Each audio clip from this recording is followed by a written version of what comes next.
Okay, so good morning and welcome to our first shooter reading book, which is Curious Incident of the Dog in the Nighttime. It's one of my absolute favourite books, which is why I've chosen it. I couldn't put it down when I read it. The narrator is a young boy with Asperger's, and this book really helped me to kind of empathise with people who sort of see the world from that perspective. And I think we could all do a little bit of empathy at the moment with each other and each other's different situations. So I thought it was a good choice from that perspective too. Um, it has got quite a dramatic opening, so as you can see from the front cover, just a little bit of a health warning for you. But if you really love dogs, like the narrator is really sad about what happens at the beginning. He does go on to investigate what happens, so it turns into a bit of a murder mystery. So really hope that you enjoy it, and if you click on the next video, then you'll see the first few chapters. The Curious Incident of the Dog in the Nighttime by Mark Hadden. It was 7 minutes after midnight. The dog was lying on the grass in the middle of the lawn in front of Mrs. Shear's house. Its eyes were closed. It looked as if it was running on its side, the way dogs run when they think they're chasing a cat in a dream. But the dog was not running or asleep. The dog was dead. There was a garden fork sticking out of the dog. The point of the fork must have gone all the way through the dog into the ground, because the fork had not fallen over. I decided that the dog was probably killed with the fork, because I could not see any other wounds in the dog, and I do not think that you would stick a garden fork into a dog after it had died, for some other reason, like cancer, for example, or a road accident. But I could not be certain of this. I went through Mrs. Shear's gate, closing it behind me. I walked into her lawn and knelt beside the dog. I put my hand on the muzzle of the dog. It was still warm. The dog was called Wellington. It belonged to Mrs. Shear's, who was our friend. She lived on the opposite side of the road, 2 houses to the left. Wellington was a poodle, not one of the small poodles that have hairstyles, but a big poodle. It had curly black fur, but when you got close, you could see the skin underneath the fur was a very pale yellow, like chicken. I stroked Wellington and wondered who had killed him, and why. My name is Christopher John Francis Boone. I know all the countries of the world, and the capital cities, and every prime number up to 7,507. 8 years ago, when I first met Siobhan, she showed me this picture. I knew that it meant sad, which is what I felt when I found the dead dog. Then she showed me this picture. I knew that it meant happy, like when I'm reading about the Apollo space missions, or when I'm still awake at 3 or 4 in the morning and I can walk up and down the street and pretend that I'm the only person in the world. Then she drew some other pictures, but I was unable to say what these meant. I got Siobhan to draw lots of these faces and then write down next to them exactly what they meant. I kept a piece of paper in my pocket and I took it out when I didn't understand what someone was saying. But it was very difficult to decide which of the diagrams was most like the face they were making, because people's faces move very quickly. When I told Siobhan I was doing this, she got out a pencil and another piece of paper and said it probably made people feel very... and then she laughed. So I tore the original piece of paper up and threw it away, and Siobhan apologised, and now, if I don't know what someone is saying, I ask them what they mean, or I walk away. I pulled the fork out of the dog and lifted him into my arms and hugged him. He was leaking blood from the fork holes. I like dogs. You always know what a dog's thinking. It has 4 moods: happy, sad, cross, and concentrating. Also, dogs are faithful, and they don't tell lies because they can't talk. I'd been hugging the dog for 4 minutes when I heard screaming. I looked up and saw Mrs. Shears running towards me from the patio. She was wearing pyjamas and a housecoat. Her toenails were painted bright pink, and she had no shoes on. She was shouting, "What have you done to my dog?" I do not like people shouting at me.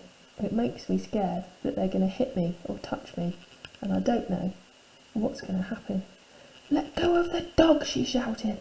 "Let go, for Christ's sake." I put the dog down on the lawn and moved back 2 metres. She bent down.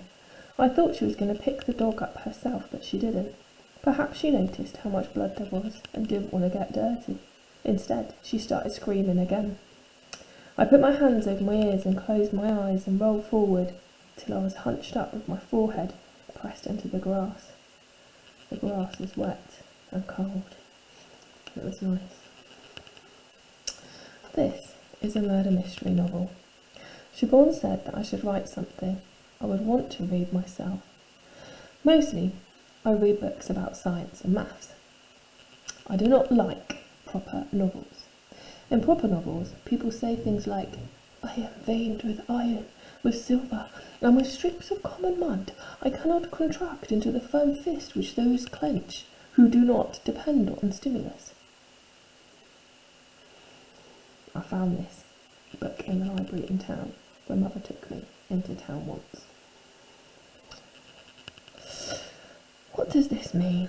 I do not know. Nor does Father, nor does Siobhan or Mrs. Jevons. I've asked them. Siobhan has long blonde hair and wears glasses, which are made of green plastic. Mr. Jevons smells of soap and wears brown shoes that have approximately 60 tiny circular holes in each of them. But I do like murder mystery novels, so I'm writing a murder mystery novel. In a murder mystery novel, someone has to work out who the murderer is and then catch them. It's a puzzle. If it's a good puzzle, you can sometimes work out the answer before the end of the book.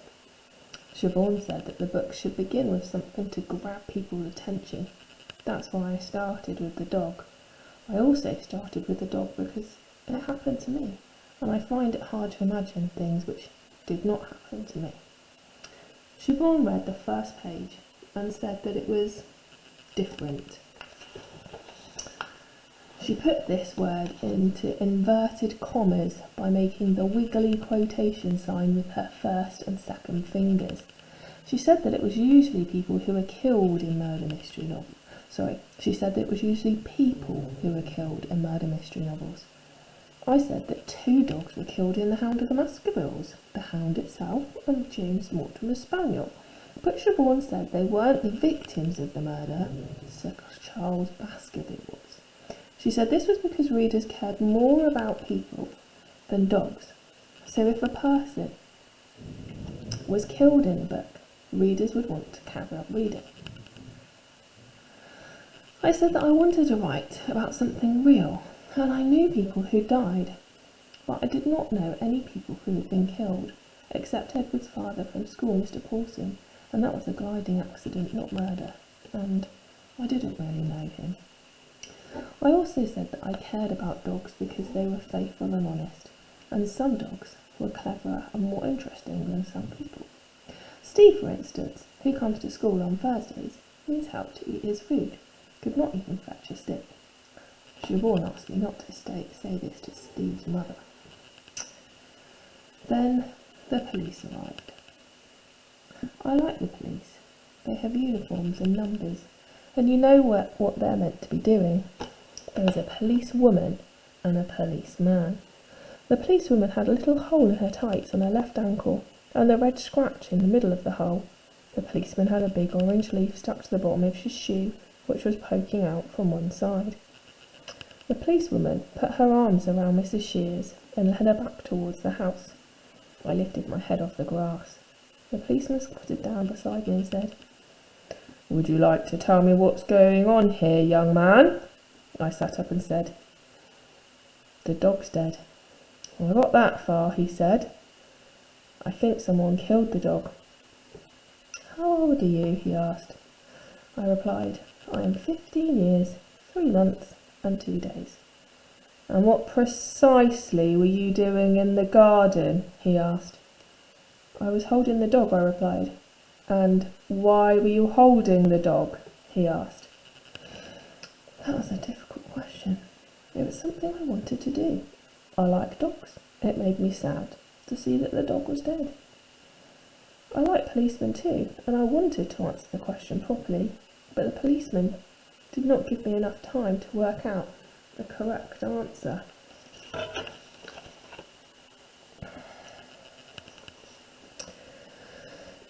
Why were you holding the dog? He asked again. I like dogs, I said.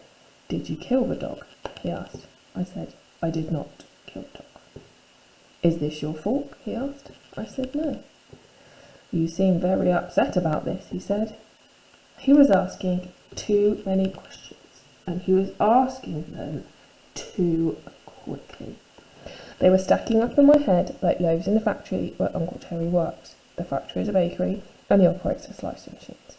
And sometimes the slicer is not working fast enough, but the bread keeps coming, and there's a blockage.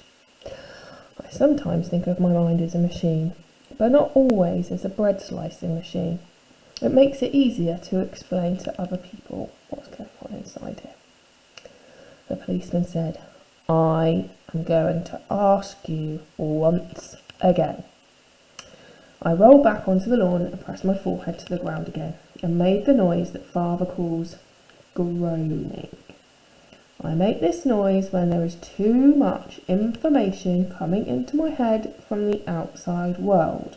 It's like when you're upset and you hold the radio against your ear and you tune it halfway between the two stations so that all you get is white noise, and then you turn the volume right up so that this is all you can hear, and then you know you're safe because you can't hear anything else.